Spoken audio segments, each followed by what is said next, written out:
चिर भयो दर्शन देखे, चिर भयो दर्शन देखे।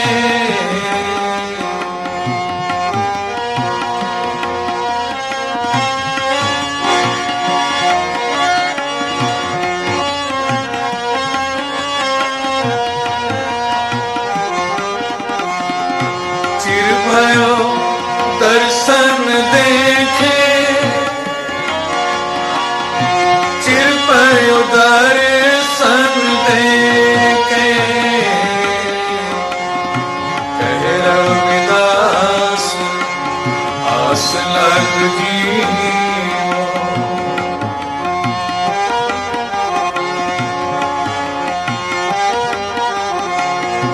कहे रविदास आस लग जीवो। चिर भयो दर्शन देखे, चिर भयो दर्शन देखे।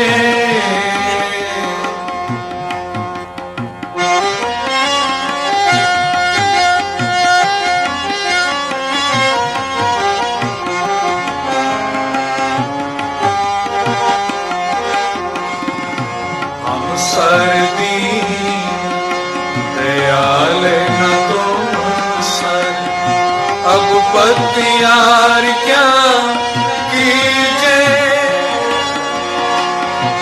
अब पतियार क्या कीजे।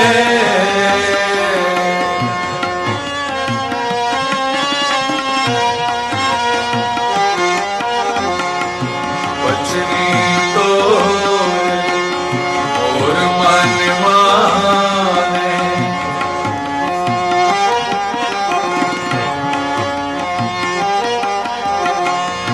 बचनी तो और मन माने।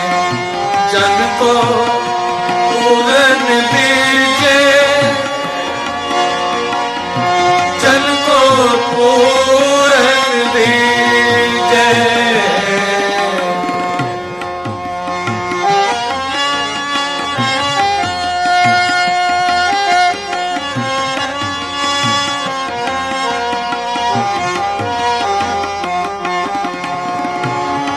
बल बल जाऊं रामैया कारण, कारण कवन अबोल,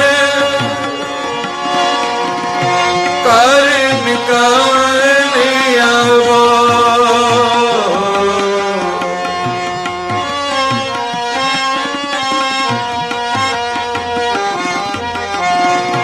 बहुत जन्म चरे थे मारो,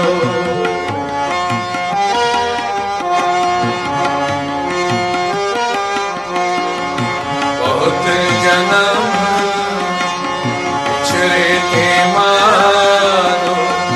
ये जन्म तुम्हारे लेखे, जन्म तुम्हारे लेखे। कहे रविदास आस लग जीवो। चिर भयो दर्शन देखे, चिर भयो दर्शन देखे। चिर भयो दर्शन देखे, चिर भयो दर्शन देखे।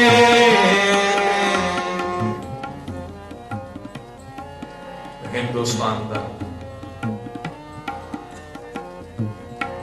एक मन्या होया शहर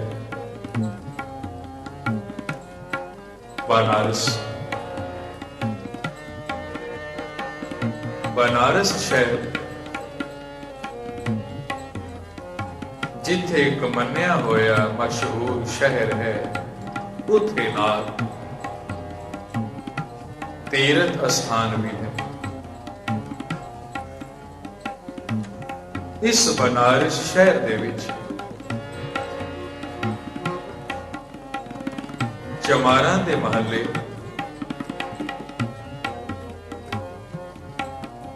रामू चमार दे घर बच्चे ने जन्म लिया। माता पिता ने बड़ियां खुशियां की। ए रामू चमार जुतियां गंढ गंढ के बेचदा, जुतियां दी दुकान है। वो बच्चा वड्डा होया, पिता दे नाल दुकान ते बैठन लग पिया। पर इस बच्चे दा सुभाव कैसा? कोई जुत्ती लैन आया, जे किसी ने कहा मेरे कोल पैसे ही नहीं ते कहना कोई गल नहीं, तू जुत्ती लै जा, जोड़ा लै जा, पैसे नहीं ते कोई गल नहीं। आखो सतनाम श्री वाहिगुरू। दानी सुभाव। माता पिता दुखी हुए कि पुत्र कमाई नहीं करता, ये ते दान पुण्य करी जाता है। कौन है बच्चा जिहड़ा जुतियां दी दुकान ते बहता है? कोई पैसे दे जाता है ते ठीक है, जे नहीं देता तां भी ठीक। साध संगत, जिसदा मन उस परमात्मा नाल लगा होवे वो माया नाल किवें जुड़ सकदा है? आखो सतनाम श्री वाहिगुरू। कौन है बच्चा? ये वो बच्चा है जिसदा उचारिया होया ये शब्द तुसी बड़े प्यार नाल पै सुनदे हो।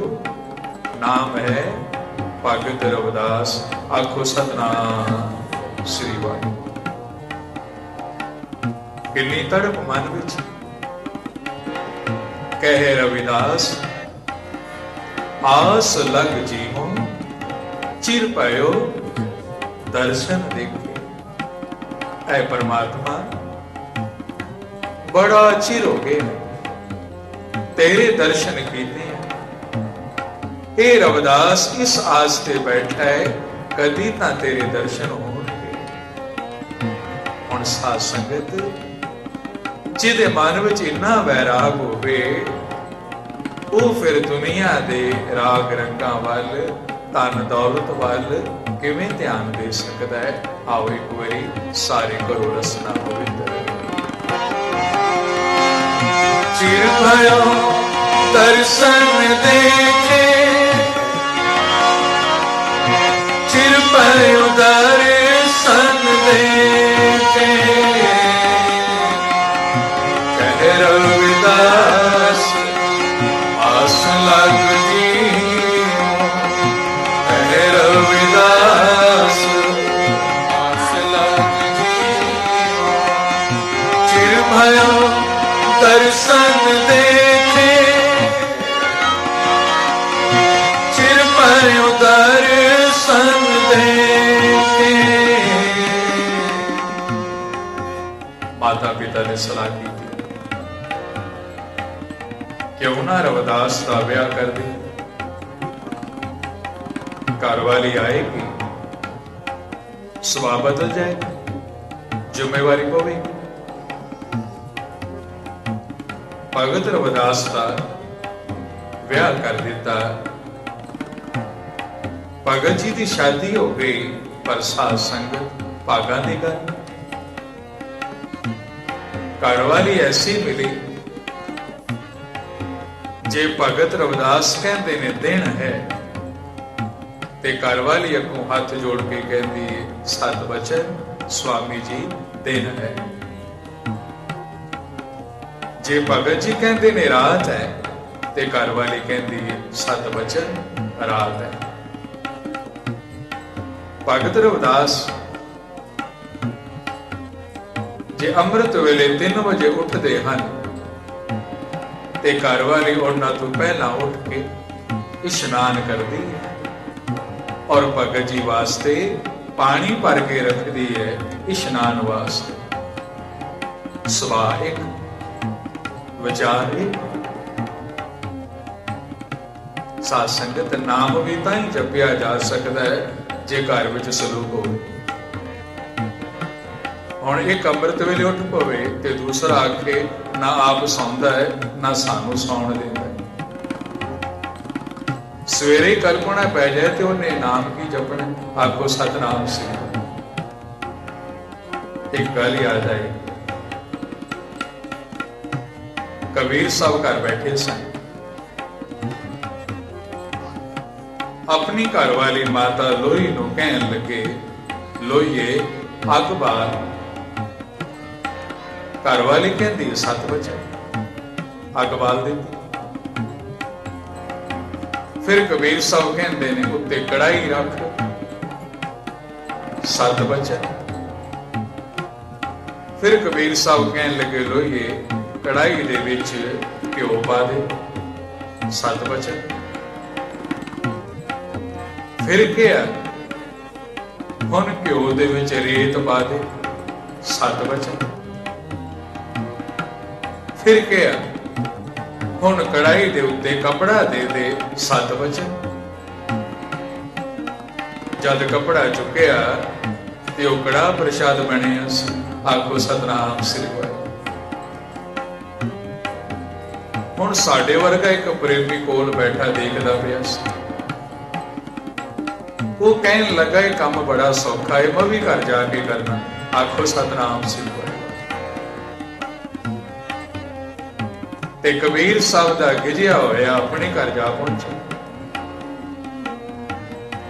ਘਰਵਾਲੀ ਨੂੰ ਕਹਿਣ ਲੱਗਾ ਅੱਗ ਬਾਲ। ਤੇ ਘਰਵਾਲੀ ਕਹਿੰਦੀ ਬਣਾਣਾ ਕੀ, ਆਖੋ ਸਤਨਾਮ ਸ੍ਰੀ। ਹੁਣ ਇਹ ਚਾਹੁੰਦਾ ਸੀ ਘਰ ਵਾਲੇ 7 ਵਚਨ ਕਹੇ, ਹੁਣ ਜੇ ਪਹਿਲਾਂ ਕਿਹਾ ਹੋਵੇ ਤੇ ਹੁਣ ਕਵੇ। ਜਿਹਨੂੰ ਪਤਾ ਹੀ ਨਹੀਂ 7 ਵਚਨ ਕੀ ਹੁੰਦਾ ਹੈ, ਉਹਨੇ ਕਹਿਣਾ ਕਦੋਂ। ਘਰ ਵਾਲੀ ਨੂੰ ਕਹਿੰਦਾ ਤੈਨੂੰ ਕੀ ਅੱਗ ਬਾਲ। ਘਰ ਵਾਲੀ ਕਹਿੰਦੀ ਅੱਗ ਵੀ ਬਾਲਦੀ ਆ, ਪਤਾ ਤੇ ਲੱਗੇ ਕਰਨਾ ਕੀ। ਗੁੱਸੇ ਹੋਇਆ, ਘਰ ਵਾਲੀ ਨੇ ਅੱਗ ਬਾਲ ਦਿੱਤੀ। ਕਹਿਣ ਲੱਗਾ ਹੁਣ ਉੱਤੇ ਕੜਾਈ ਰੱਖ। ਤੇ ਘਰ ਵਾਲੀ ਕਹਿੰਦੀ ਕੜਾਈ ਸਾੜਨੀ। ਕਹਿੰਦਾ ਤੈਨੂੰ ਕਿਹਾ ਕੜਾਈ ਰੱਖ। ਤੇ ਘਰ ਵਾਲੀ ਵੀ ਘੱਟ ਨਹੀਂ ਸੀ, ਕਹਿਣ ਲੱਗੀ ਐਵੇਂ ਰੱਖਦੇ ਖਾਲੀ ਕੜਾਈ ਸਾੜਨੀ। ਗੁੱਸੇ ਹੋਇਆ ਤੇ ਕੜਾਈ ਰੱਖ ਦਿੱਤੀ। ਕਹਿਣ ਲੱਗਾ ਹੁਣ ਵਿੱਚ ਘਿਓ ਪਾ। ਅੱਗੋਂ ਘਰ ਵਾਲੀ ਗੁੱਸੇ ਨਾਲ ਕਹਿੰਦੀ ਏ ਇੱਕ ਵਾਰੀ ਨਹੀਂ ਦੱਸਣ ਹੁੰਦਾ ਬਣਾਣਾ ਕੀ। ਕਹਿਣ ਲੱਗਾ ਜੋ ਤੈਨੂੰ ਕਿਹਾ ਉਹ ਹੀ ਕਰ। ਹੋਰ ਗੁੱਸੇ ਹੋਇਆ, ਡਰਦੀ ਮਾਰੀ ਨੇ ਕੜਾਈ ਉੱਤੇ ਰੱਖ ਦਿੱਤੀ ਤੇ ਵਿੱਚ ਘਿਓ ਵੀ ਪਾ ਦਿੱਤਾ। ਕਹਿਣ ਲੱਗਾ ਹੁਣ ਰੇਤ ਲੈ ਕੇ ਆ। ਘਰ ਵਾਲੀ ਕਹਿਣ ਲੱਗੀ ਮੈਂ ਨਹੀਂ ਜਾਂਦੀ। ਕਹਿਣ ਲੱਗਾ ਕਿਵੇਂ ਨਹੀਂ ਜਾਂਦੀ। 2-3 ਹੋਰੇ ਕੱਢ ਮਾਰੇ। ਜਦ ਕੁੱਟ ਪਈ ਤੇ ਰੋਂਦੀ ਕੁਰਲਾਂਦੀ ਰੇਤ ਲੈ ਕੇ ਆਈ। ਕਹਿਣ ਲੱਗਾ ਇਹ ਰੇਤ ਹੁਣ ਕੜਾਈ ਵਿੱਚ ਪਾ ਦੇ। ਤੇ ਘਰ ਵਾਲੀ ਰੌਲਾ ਪਾ ਦਿੱਤਾ। ਕਹਿਣ ਲੱਗੀ ਤੈਨੂੰ ਕੋਈ ਭੂਤ ਚਿਮੜ ਗਿਆ। ਪੁੱਠੀਆਂ ਗੱਲਾਂ ਕਰਨ। ਮਹੱਲੇ ਵਾਲੇ ਇਕੱਠੇ ਹੋ ਗਏ। ਸਾਰੇ ਕਹਿਣ ਲੱਗੇ ਗੱਲ ਠੀਕ ਹੈ, ਕਦੀ ਘਿਓ ਵਿੱਚ ਕਿਸੇ ਨੇ ਰੇਤ ਨਹੀਂ ਪਾਈ, ਇਹਨੂੰ ਜ਼ਰੂਰ ਕੋਈ ਭੂਤੀਆਂ ਚੜੇਲ ਚਿਮੜੀ। ਹੁਣ ਇਹ ਬਥੇਰਾ ਕਵੇ ਮੈਂ ਰੇਤ ਦਾ ਕੜਾਹ ਬਣਾਣਾ। ਇਹੋ ਜਿਹੇ ਮੌਕੇ ਤੇ ਤਮਾਸ਼ਾ ਦੇਖਣ ਵਾਲੇ ਵੀ ਬੜੇ ਹੁੰਦੇ। ਵਿੱਚੋਂ ਕੁਝ ਕਹਿਣ ਲੱਗੇ ਆਹੋ ਤੇਰਾ ਹੁਣੇ ਕੜਾਹ ਬਣਾਣਾ। ਹੱਥ ਪੈਰ ਰੱਸੇ ਨਾਲ ਬੰਨ ਲੈ, ਭੂਤ ਕੱਢਣ ਵਾਲਾ ਬੁਲਾ ਲੈ। ਇਹਨਾਂ ਕੋਲ ਇੱਕ ਝਾੜੂ ਜਿਹਾ ਹੁੰਦਾ, ਲਾਲ ਮਰਚਾਂ ਦਾ ਧੂੰਆਂ ਇਹਦੀਆਂ ਨਾਸਾਂ ਨੂੰ ਦਿੱਤਾ। ਹੁਣ ਭੂਤ ਤੇ ਕੋਈ ਨਹੀਂ ਸੀ ਚਿਬੜਿਆ, ਪਰ ਝਾੜੂ ਮਾਰ ਮਾਰ ਕੇ ਇਹਦੀ ਸ਼ਕਲ ਭੂਤਾਂ ਵਰਗੀ ਬਣਾ ਦਿੱਤੀ। ਮਹੱਲੇ ਵਿੱਚ ਰੌਲਾ ਪੈ ਗਿਆ। ਕਬੀਰ ਸਾਹਿਬ ਨੂੰ ਪਤਾ ਲੱਗਾ। ਕਬੀਰ ਸਾਹਿਬ ਆਏ। ਹੁਣ ਜਦ ਇਹਨੇ ਕਬੀਰ ਸਾਹਿਬ ਨੂੰ ਦੇਖਿਆ ਤੇ ਪਤਾ ਨਹੀਂ ਕਿੱਥੋਂ ਇੰਨਾ ਜ਼ੋਰ ਆ ਗਿਆ, ਹੱਥ ਪੈਰ ਛੜਾ ਕੇ ਭੱਜ ਕੇ ਕਬੀਰ ਸਾਹਿਬ ਦੇ ਚਰਨ ਪਕੜ ਲਏ ਤੇ ਕਹਿਣ ਲੱਗਾ, ਕਬੀਰ ਸਾਹਿਬ ਮੈਨੂੰ ਬਚਾਓ। ਤੇ ਕਬੀਰ ਸਾਹਿਬ ਕਹਿੰਦੇ ਨੇ, ਹੋਇਆ ਕੀ? ਅੱਗੋਂ ਗੁੱਸੇ ਨਾਲ ਕਬੀਰ ਸਾਹਿਬ ਨੂੰ ਕਹਿੰਦਾ, ਹੋਣਾ ਕੀ ਸੀ? ਤੁਹਾਡੇ ਵਾਲਾ ਫਾਰਮੂਲਾ ਬੜਾ ਮਹਿੰਗਾ ਪਿਆ, ਆਖੋ ਸਤਨਾਮ ਸ੍ਰੀ। ਤੁਸੀਂ ਰੇਤ ਦਾ ਕੜਾ ਬਣਾਇਆ ਸੀ ਤੇ ਮੈਂ ਵੀ ਬਣਾਉਣ ਲੱਗਾ ਸੀ। ਇਹ ਦੇਖੋ ਇਹਨਾਂ ਨੇ ਮੇਰਾ ਹਾਲ ਕੀ ਕਰ ਦਿੱਤਾ। ਤੇ ਕਬੀਰ ਸਾਹਿਬ ਕਹਿਣ ਲੱਗੇ, ਓਏ ਬੋਲਿਆ, ਮੇਰੇ ਘਰ 7 ਬਚਨ ਹੈ, ਤੇਰੇ ਘਰ 7 ਬਚਨ ਨੇ। ਇਹ ਬਰਕਤਾਂ 7 ਬਚਨ ਦੀਆਂ ਨੇ। ਮੇਰੇ ਘਰ ਅਸਲੀਅਤ ਹੈ, ਤੂੰ ਨਕਲ ਕਰ ਰਿਹਾ ਸੀ। ਜਿਸ ਘਰ ਵਿੱਚ 7 ਬਚਨ, ਉਸ ਘਰ ਵਿੱਚ ਰੱਬ ਦੀਆਂ ਰਹਿਮਤਾਂ। ਤੇ ਜਿਸ ਘਰ ਵਿੱਚ ਸਲੂਕ ਨਹੀਂ, ਪਿਆਰ ਨਹੀਂ, ਉਸ ਘਰ ਵਿੱਚ ਕਲੇਸ਼ ਹੁੰਦਾ ਹੈ, ਹੋਰ ਕੁਝ ਨਹੀਂ। ਕਬੀਰ ਸਾਹਿਬ ਕਹਿਣ ਲੱਗੇ,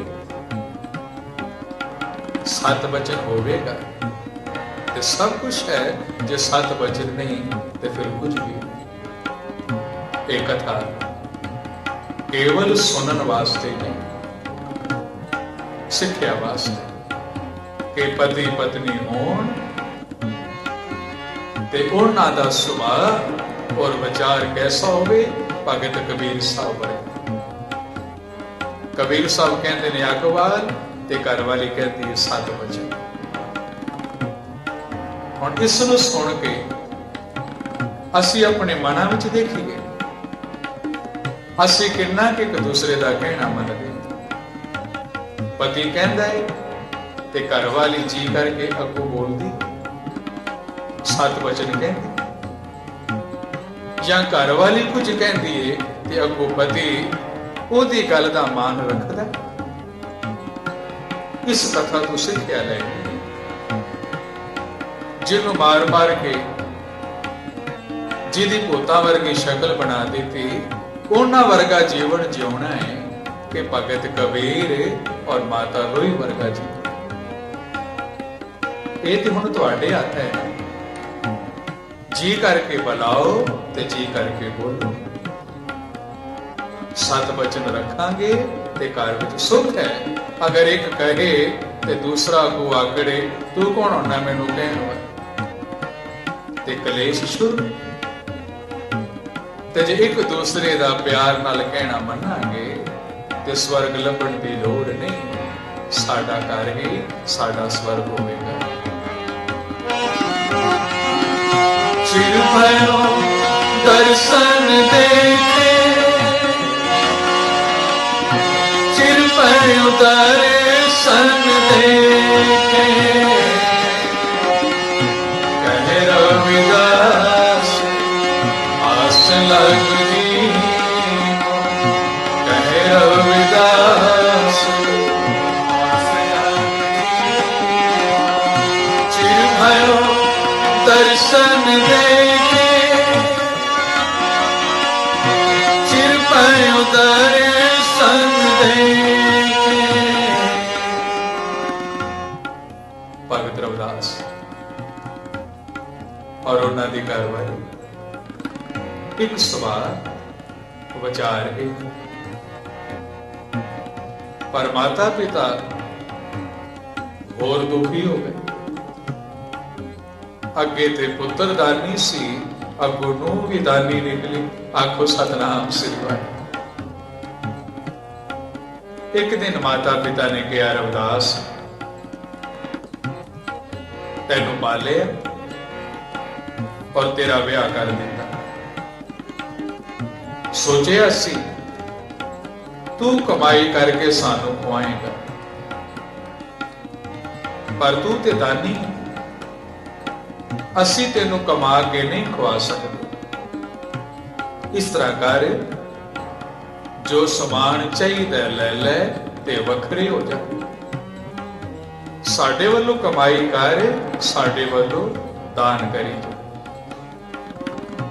माता पिता ने वखरे आकर दिता। शाही रस्ते ते अपनी चौकी पा ले, चौपड़ी पा ले, पर जमाना डाढ़ा दुखी होया। मापिया ने केवल इस करके वखरे कर दिता कि मैं पैसे नहीं कमांदा ते कि दुनिया में जो सारे रिश्ते धन दौलत दे ही हैं। मन दुखी होया ते अपने माधो दे नाल शब्द द्वारा इस तरह फिर भगत जी वचन करते हैं कि कहते हैं, जो तुम गिरवर तो हम मोरा, जो तुम चंद तो हम पहन चकोरा। गिरवर कहते ने पहाड़, जो तुम गिरवर तो हम मोरा। ऐ मेरे वाहिगुरु, जे तू पहाड़ होवे मैं मोर बन जावा, मोर बन के तेरे कोल रहा। जो तुम गिरवर तो हम मोरा, जो तुम चंद तो हम पहन चकोरा। जो तुम चंद है परमात्मा, जे तू चंद्रमा में मैं चकोर बना, तेनू देखता रहा, तेरे तो दूर ना हुआ। आओ करो रसना बोलते, चिर भयो दर्शन देखे, चिर भयो दर्शन देखे। ये शब्द उजारे सुबह हो गई, कोई पैसे दे गया ना भी ठीक, जे नहीं देते ना भी ठीक। हालत ही हो गई। कई कई दिन भगत जी भुखे भी रहे पर भगती नहीं छड़ी। इन्हां दिनां गंगा ते अपीज नक्षत्र दा मेला लग्या करदा सी। एक दिन घरवाली ने कहा, भगत रविदास नूं भगत जी, हजारां लोग गंगा इशनान करन जाते ने, मेरा भी चित करता है असी भी गंगा इशनान करन चलीए। भगत रविदास कहन लगे, भलिए लोगे, सब तो बड़ा तीरथ परमेश्वर का नाम है। नाम करके ही तीरथ हैं, पर जे तेरी इच्छा है ते आपां चलने। महापुरुष गुरु तीर्थां दे इस वास्ते जाते ने ताकि भुले भटके लोकां नूं समझा सकन। गंगा घाट पहुंचे ते की देखिया, हजारां लोग गंगा इशनान करन आए हैं। कोई गंगा विच सोना, कोई चांदी, कोई कपड़े, कोई दीवे जगा के डूनिया विच रख के गंगा माई नूं भेंट करदा है ते गंगा दा पानी रोड़ के ले जाता है। लोग खुश हो रहे हैं कि साडे बेटा गंगा माई ने प्रवान की। पर भगत रविदास एक पासे खड़े हैं। इशनान करन तो पहला घरवाली नूं कहन लगे, भलिए लोके लिया कसीरा। इशनान करन तो पहला गंगा माई नूं भेटा दी। वो दमड़ी कसीरा भगत जी ने हाथ विच लिया। कसीरा गंगा दे पानी विच जद सुटिया ते साध संगत वो हजारां लोग हैरान हो गए। पानी दे विचों एक हाथ बाहर निकले।